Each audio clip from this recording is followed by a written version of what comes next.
नमस्कार, मी विशाल परदेशी. महाराष्ट्र विशेषमध्ये आपलं सगळ्यांचं स्वागत. मित्रांनो, शासनाने आपल्याकरता घेतलेले निर्णय, लोक उपयोगी उपक्रम याबद्दलच्या वेगवेगळ्या घडामोडी आज आपण यामध्ये जाणून घेणार आहोत. चला सुरुवात करूया. आता बातमी सोलापूरमधून. नव्याने सुरू करण्यात आलेल्या सोलापूर मुंबई विमान सेवेमुळे सोलापूर परिसरातील औद्योगिक विकासाला गती मिळेल.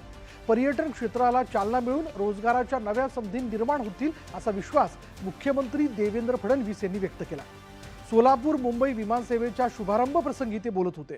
विमान सेवेचं महत्त्व लक्षात घेऊन राज्य सरकारने सोलापूरसाठी केंद्र सरकारच्या RCS योजनेअंतर्गत RCSच्या माध्यमातून गॅप फंडिंग म्हणून 18 कोटींची रक्कम देण्याचा निर्णय घेतला.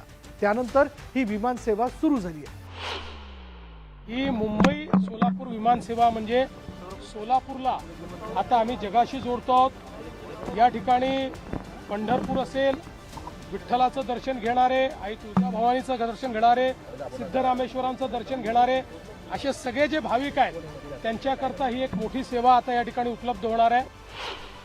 आता बघूयात, मंडणगड इथे उद्घाटन झालेल्या दिवाणी आणि फौजदारी न्यायालयाच्या नूतन इमारतीच्या माध्यमातून समाजाच्या शेवटच्या नागरिकाला कमीत कमी वेळेत कमीत कमी खर्चात न्याय मिळेल. या दृष्टीने आपण सर्वजण प्रयत्नशील राहाल, जेणेकरून भारतरत्न डॉक्टर बाबासाहेब आंबेडकर यांचं सामाजिक आणि आर्थिक समानतेचं स्वप्न पूर्ण होईल, अशी अपेक्षा सर्वोच्च न्यायालयाचे सरन्यायाधीश भूषण गवई यांनी व्यक्त केली. मंडणगड इथल्या दिवाणी आणि फौजदारी न्यायालयाच्या नूतन इमारतीचं उद्घाटन सर्वोच्च न्यायालयाचे सरन्यायाधीश भूषण गवई यांच्या हस्ते पार पडलं.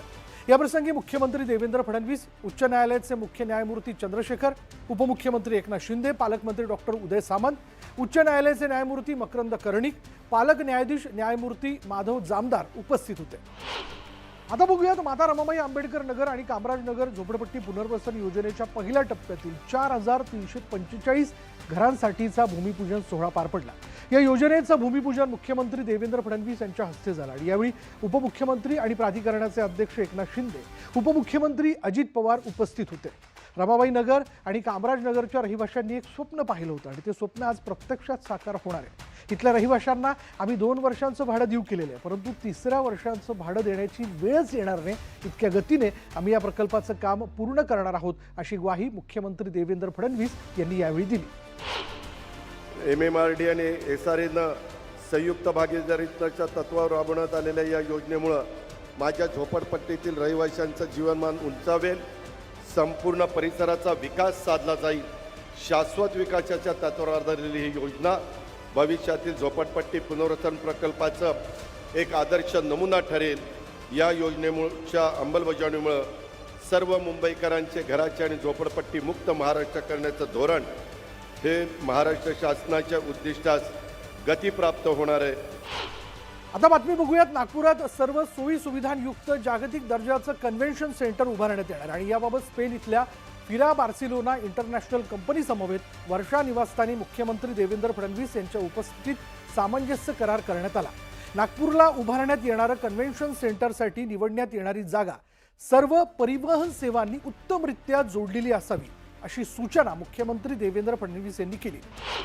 पुढली बातमी अशी की ठाण्यातील डॉक्टर काशीनाथ घाणेकर नाट्यगृहात उपमुख्यमंत्री एकनाथ शिंदे यांच्या हस्ते म्हाडा कोकण मंडळाची 2025 या वर्षाची सोडत पार पडली. यावेळी 5354 सदनिका आणि 77 भूखंड विक्रीसाठी संगणकीय सोडत काढण्यात आली. यावेळी पुढील 5 वर्षात 50 लाख कोटी रुपयांची गुंतवणूक होण्याची अपेक्षा उपमुख्यमंत्री एकनाथ शिंदे यांनी व्यक्त केली. तसंच ज्यांना घराची लॉटरी लागली आहे त्यांची दिवाळी नवीन घरात होईल, गोड होईल आणि ज्यांना लॉटरी नाही लागली त्यांनीही निराश होऊ नये, असंही त्यांनी यावेळी सांगितलं.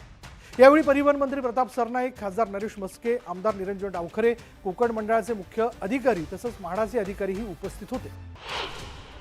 सरकारी प्राधिकरणं जी आहेत, म्हणजे सिडको सारखी, MIDC सारखी, MMRDA सारखी, याच्यावर लोकांचा विश्वास असतो. पुढच्या 5 वर्षामध्ये आमचे म्हणजे खाजगी इन्व्हेस्टमेंट येईल, त्याचबरोबर या प्राधिकरणाच्या माध्यमातून इन्व्हेस्टमेंट येईल आणि 5 वर्षात 50 लाख कोटी याच्यामध्ये गुंतवणूक होईल आणि जवळपास 30 ते 35 लाख घरं या ठिकाणी उभी राहतील. अशा प्रकारचं सरकारचं धोरण आहे. आज महाराष्ट्र विशेषमध्ये इतकंच. पहा फक्त न्यूज 18 लोकमत.